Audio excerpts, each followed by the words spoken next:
Borno State, in northeastern Nigeria, has once again become the epicenter of a violent confrontation, as military operations against insurgent groups culminated in a deadly exchange of fire. Reports confirm that 22 soldiers lost their lives in the line of duty, while at least 70 terrorists were neutralized during a fierce battle. This tragic incident highlights the ongoing security challenges in a region plagued by insurgency and raises critical questions about the strategies being employed to bring peace to the area.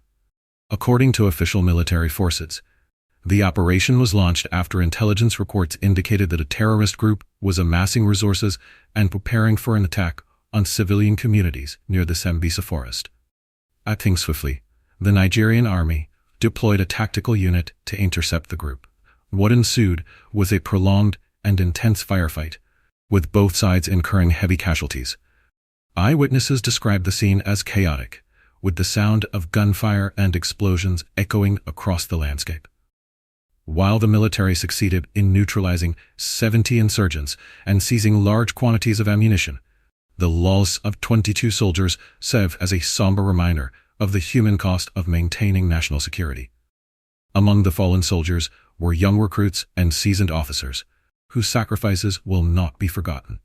Families of the deceased have been thrown into mourning, even as the military pledges to continue its fight against terrorism in the region. The numbers associated with this incident paint a stark picture of the ongoing conflict in Borno State. With 22 soldiers killed, this represents a significant loss for the Nigerian army, both in terms of human life and operational capacity. Each soldier represents years of training and experience, making their deaths a blow to the military's ability to sustain long-term operations.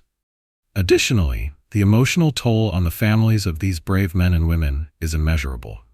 On the other side, the elimination of 70 insurgents signals a tactical success, yet it also raises questions about the recruitment and resilience of terrorist groups in the region. Experts estimate that for every 10 insurgents neutralized, dozens more may be recruited due to factors such as poverty, unemployment, and ideological indoctrination. This creates a vicious cycle, where military victories are overshadowed by the emergence of new threats. For context, the Sambisa forest, a known stronghold for insurgents, has been the focal point of numerous operations in the past decade. Despite significant military campaigns, insurgent activity persists, suggesting that a purely military approach may not be enough to address the root causes of terrorism in the region. While the focus often remains on the battlefield, the ripple effects of such clashes are felt most acutely by civilians. In Borno State, the conflict has displaced over 2 million people, leaving communities torn apart and families struggling to survive in overcrowded IDP, internally displaced persons camps. Each military operation, though aimed at neutralizing threats, often disrupts the lives of ordinary people who are caught in the crossfire or forced to flee their homes.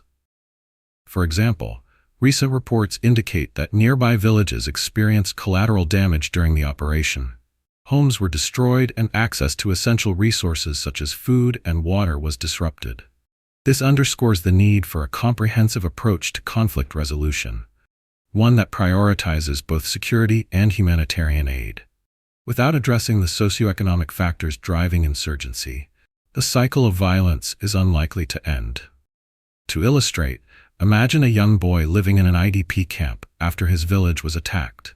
With limited access to education and opportunities, he becomes vulnerable to recruitment by insurgent groups, promising food and a sense of purpose.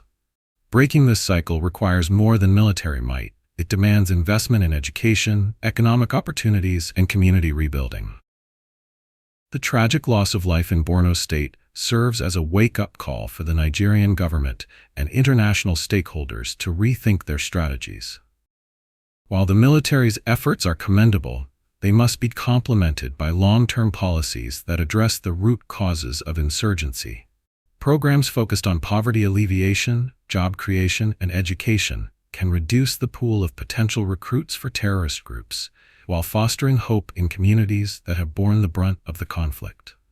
Furthermore, enhanced intelligence gathering and collaboration with regional and international allies could improve the effectiveness of military operations, reducing casualties on all sides.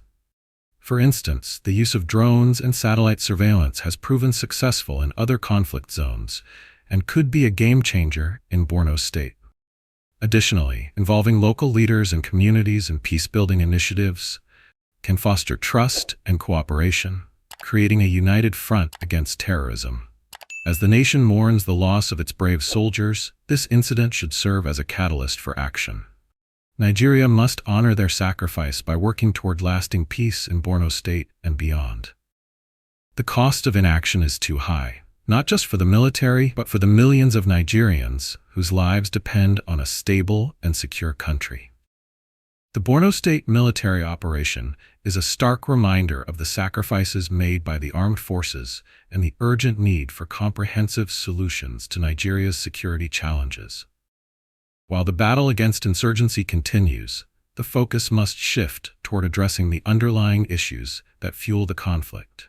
Together, through strategic policies and community engagement, Nigeria can honor its fallen heroes and build a future free from the shadow of terrorism. Don't forget to subscribe to my YouTube channel for more in-depth analyses and breaking news updates. Follow me on TikTok for quick news highlights and insights. Let us know your thoughts in the comments. How can Nigeria achieve lasting peace in the face of such challenges?